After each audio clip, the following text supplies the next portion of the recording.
Hi, I'm Alex from the Teen Innovation Program at the Connecticut Science Center, and today we will be exploring how acidic household items can be used as cleaners in everyday life. Have you ever seen a penny that looked a bit dull? Maybe a hammer that was once a nice shiny silver but is now covered in rust? Together we will learn how to make them clean again.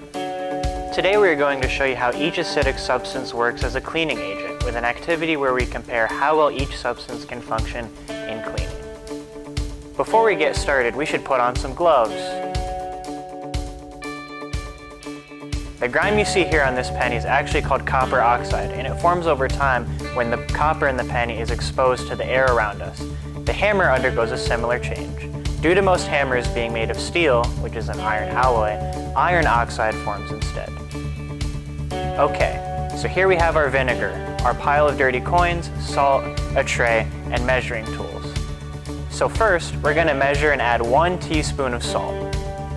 Then measure 1/4 cup of vinegar and add it to the tray. Stir the mixture until the salt dissolves.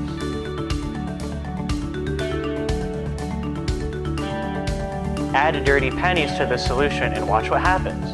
You can also add other coins, washers, or even dip the head of the hammer in. The acetic acid in the vinegar is able to dissolve the copper oxide that is made when the copper of the penny is exposed to the air for too long. About 5% of a bottle of vinegar is acetic acid.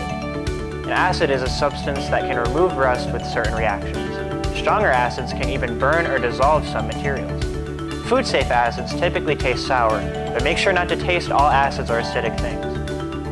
The salt will speed up the process, and once we start to see the copper oxide disintegrating, we can take the pennies out to dry. Then we'll wash the pennies in the sink, and they come out looking good as new. If you used a hammer or other steel tool, you will notice that the iron oxide also disappeared. Now we are going to use lemons. Lemons have a different kind of acid called citric acid. Citric acid is good at killing bacteria and mold, but it's also good at dissolving copper and iron oxide. We will use 2½ teaspoons of lemon juice and 1 cup of water to make a solution. Then we will wait 15 minutes to 1 hour for results. This will tell us how well the lemon juice compares to vinegar. We can also use ketchup. The ingredients in ketchup that make it acidic are mostly the tomatoes and the vinegar. The pH value of ketchup is about 3.9. This is comparable to lemon juice and vinegar's pH values, which are about 2 for lemon juice and 3 for vinegar. The tomatoes are weakly acidic. Maybe ketchup will be even stronger than the vinegar and lemon juice.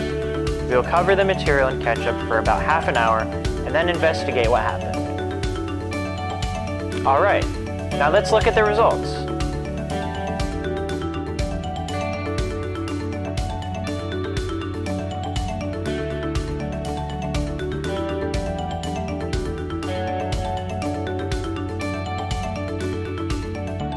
Looks like vinegar was the strongest acid because it was able to clean the object the fastest. Vinegar has the lowest pH value out of all of the acids, which also explains why it was so effective. pH values are used to tell how acidic a substance is. The lower the pH value, the more acidic. The higher the pH value, the less acidic. Acidic things break down difficult stains like rust or mineral deposits. You can pair this to alkaline cleaners that clean oily and fatty things. Alkaline is the opposite of acidic. We can also call it basic. Like vinegar and lemon juice, the ketchup attacks the oxides that form on copper and iron. Thank you guys so much for watching. If you like this video, make sure to check out other videos from the Teen Innovation Program on the Connecticut Science Center website.